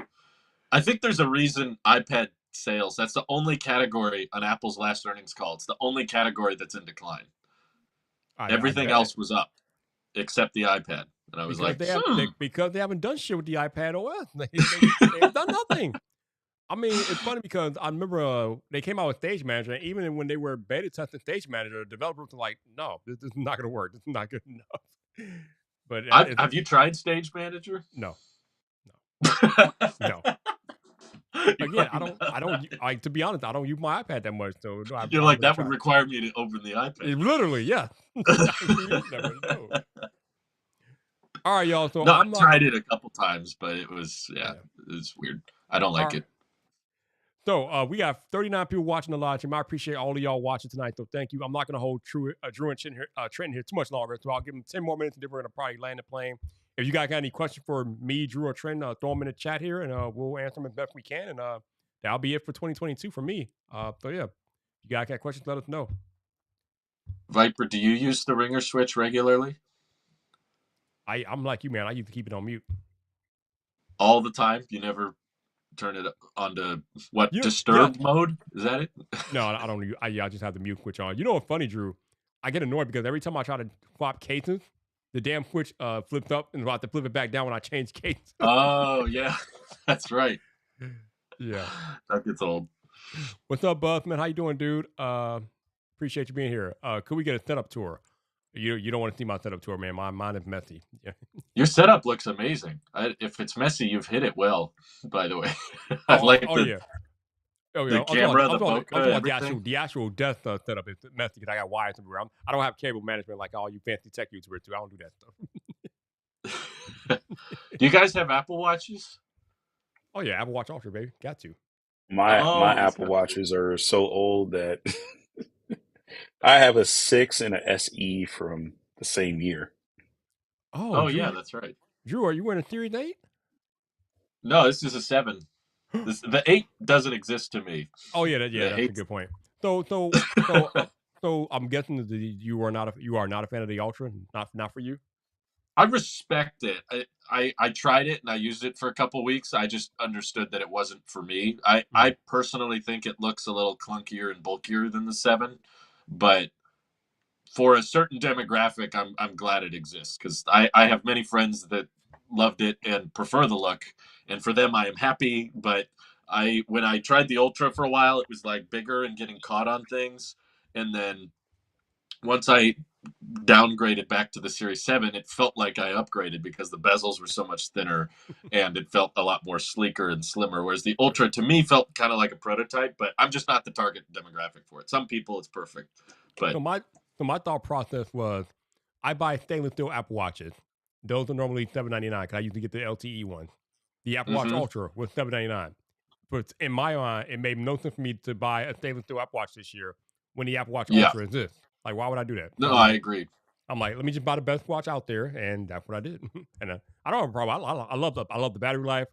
I love how rugged and durable it is, and I like it. And I think it looks good depending on what band you use with it. Because I think if you use those bands that Apple has, but if you put a Nomad band on, put a classier band on it, then it'll look a little better. But yeah, I definitely understand that it's not for everybody because it is a big watch. So, and how often do you charge it? Like, do you wait a couple days and then charge it overnight, or do you wait till it gives you a notification and then charge it before you go to bed? Like, what's your charge routine? I usually charge it every night because I don't like wearing it to sleep. Oh, okay. That's fair.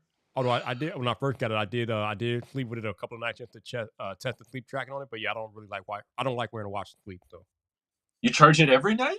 Yeah. Wow. So I don't have to. To be clear, I don't have to because normally if let's say if I get up at like 5 a.m. and I go to bed at like 11 o'clock, the watch still going to have around maybe 65% left battery life. So I don't need to charge it every night, but I just do it anyway out of habit. I see. That makes sense. That's probably its best selling point because not everybody's going to use the deep sea diving stuff or the action. Do you use the action button? Yes. I do. What for? What's it Workout. mapped to? Workout. Oh, okay, that's fair. Yep. Yeah, like I know that some people use those, but what everybody can appreciate is double the battery life Yes. for that's especially on a watch, which most people are used to watches lasting years, not days. You know, that's a pretty big selling point. So that's one really, really good argument for the Ultra, even if you're not like a deep sea diver or extreme hiker or anything. Like knowing it can last that long, I'm very glad it exists. But I also charge my watch pretty much. I can still go 2 days on a charge with my 7. Nice. So Now, do you that's have the always on display on? Because I don't. Do I have it on? I think I have it on the Ultra, but I don't. I remember when I had the 6, I didn't have it on. yeah, I turned that off. I've not ever found a sweet spot with always on displays. I didn't like it on the 14 Pro. And when I tested Androids, I didn't care for it. And when I got it on the Apple Watch, I also just, it was distracting, especially if you're like in a dark room or something and it's not dim enough and it's Yeah. kind of like lighting everything up.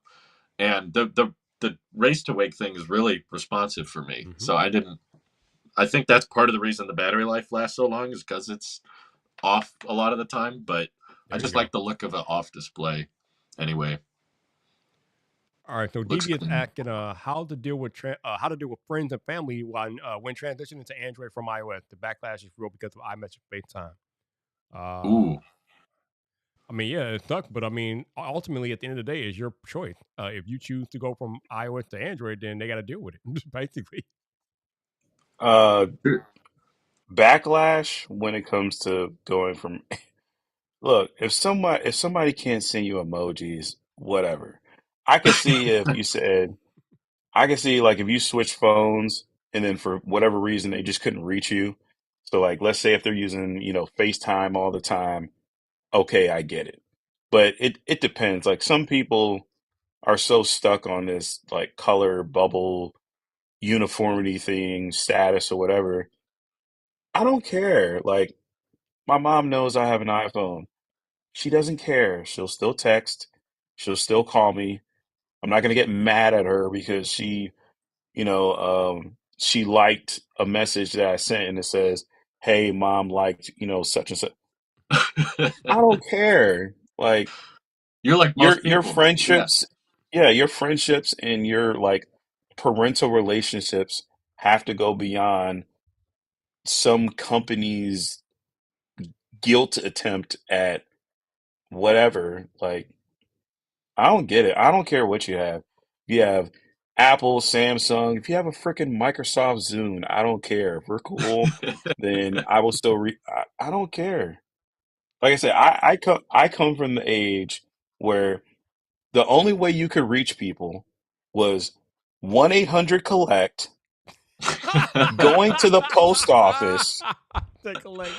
I'm serious. Like Oh, I know. dialing long distance. You 1-800-collect, 99 cents a minute, all this other stuff. Buying prepaid cards at like Walmart at the gas station so you could talk to someone via a payphone, or actually having to go to the post office, buy stamps, write a letter, lick the envelope, take it to the mailbox, and wait 2 or 3 weeks to hear back from that person. I don't know Oh my what you're God. talking about. I could care less about iMessage versus RCS. I don't care. I can pick up a phone and I can reach you in 5 seconds or less. Come I on, do not Trent. care. Come on, Trent. Not 1-800-collect, Trent. Not I do 1-800-collect. not care. Come on, Trent. Not 1-800-collect. I'm Come serious on, bro. though. Not 1-800-collect, Trent. Come on, bro. Come on, man. Look, I guarantee you, if I put half of the people that were born after 2000 through the stuff that we did back in the 90s to the early 80s, they would have gave up on life a long time ago.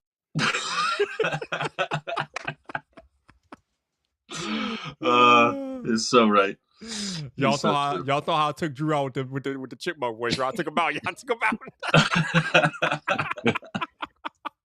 That was Damn wonderful. chipmunk voice though. Yeah. I took him out. You. No, you got to do the opposite next time. Like when the new year hits, and you can like flip it the other way. You got to go like super ridiculously deep, like, "Hey everyone, this is your boy Viper." I can't go to. I can. It doesn't sound that way, but I can go the other way where I sound deep. I can do that. Yeah. Oh, good. That's wonderful.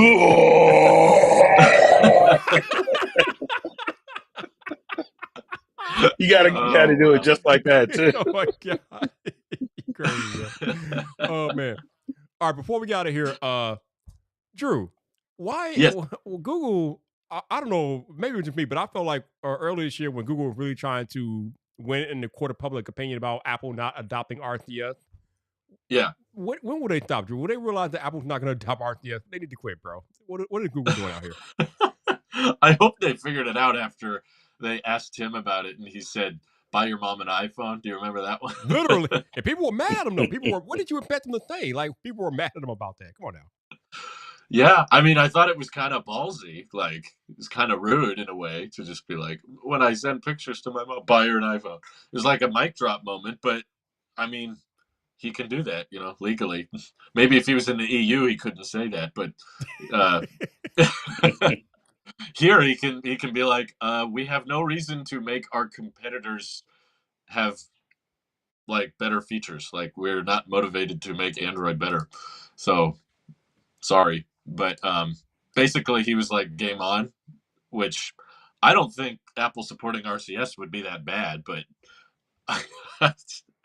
I just think I don't think that many people care. I'm more on like trend side of like, I don't think most people care. Like, it's sad that someone has to ask that. What about the backlash? Is like, just tell them why you're switching, and if they want to reach out to you, like, you can use Messenger, you can use Skype, or you can use Instagram. There's so many options that are cross-platform, and if they are worth talking to outside of Christmas or Thanksgiving gatherings, then they will download another app or they will use another service. And if they don't want to do that, then you don't need to maintain an online communication with these people. It's like, I have so many friends and family members that don't use iPhones, like cousins and uncles and aunts, and we never talk about that. That's why I have such a hard time visualizing these situations. What if there's backlash in the family? It's like, do you want to talk to those people on FaceTime? Or I'm like, just tell them to call you over the phone, because yeah, a 5-minute phone call is going to solve the next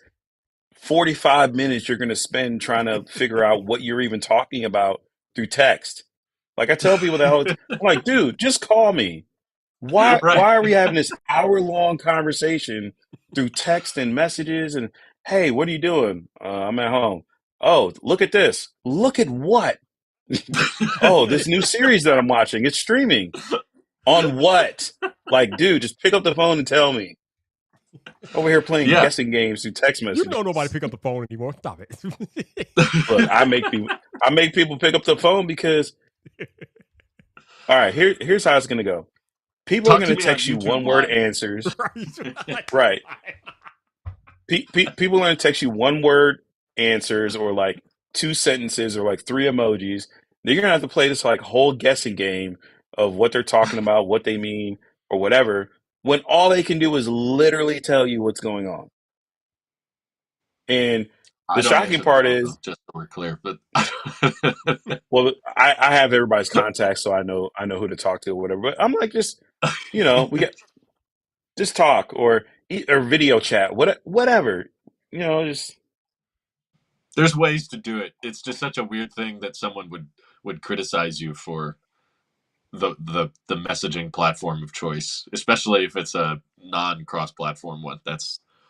I'm an Apple sheep, but that's toxic. That's just weird.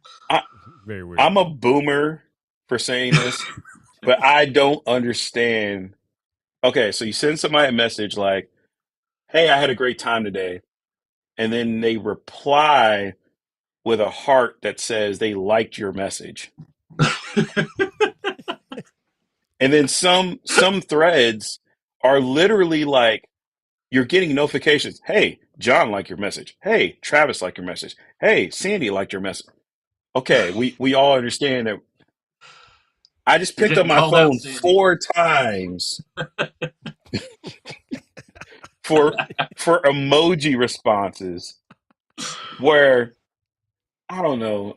I guess I miss seeing people smile or a high five or something to where it's just like everything is like extra convoluted for no reason. And then we're not friends because of a damn phone. Not because I cussed you out, not because someone stole money from you or we got into a fight or I accidentally left you somewhere behind and forgot to pick you back up. No, a message. Right. You're using the wrong Of device. all the things in human history for people to clash over, like when they go into the future and they like look back at what we were battling at in 2022, it was text messages. The battle of tech, yo. The battle of tech. That was the great divide of the human race. It's like first world problems is an understatement. Like we need another term for that. Yeah, definitely. Oh man. Listen, you all, for those of y'all left here in the chat, I appreciate y'all rocking with your boy Viper all year long. It's been an amazing 2022. We're going on to 2023. I'll be back here next Friday. Thank you, Drew. Always good catching up with you, man. Thank you for making time tonight. Thanks for Trenton, having me. Appreciate it. Trenton, always a pleasure talking to you, my dude. Thank you for being here as well. You didn't waste no time Thank in that intro. See you out there. But you all enjoy your weekend. Have a great 2023, and I will catch y'all next week. And you can always find me on the social media. Peace.